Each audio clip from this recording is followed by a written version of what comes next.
Il consigliere regionale di Sardegna Libera Claudia Zunchedu ne chiede il blocco. Graziano Milia, che in qualità di ex presidente della provincia del Casice si impegnò con il governo per la riconversione dell'ex zuccherificio di Villasoro in centrale elettrica a biomasse da realizzare ad Assemini, in quel progetto invece ci crede ancora e invita la classe politica sarda a più uniti consigli. Sulla tutela ambientale riteniamo che questo modello di sviluppo e queste continue aggressioni al territorio sardo non siano assolutamente adeguate e funzionali, diciamo, alle nostre esigenze.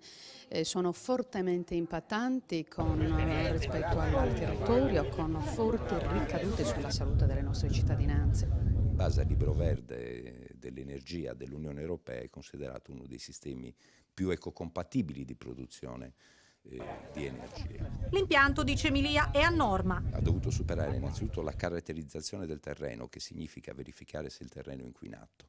Poi ha dovuto superare l'AIA, che è l'autorizzazione integrata ambientale, e per ultimo ha dovuto superare la valutazione di impatto ambientale della regione. Il consigliere regionale ha studiato il progetto con un team di esperti e ha scritto al sindaco di Assemini, Mario Pubbi.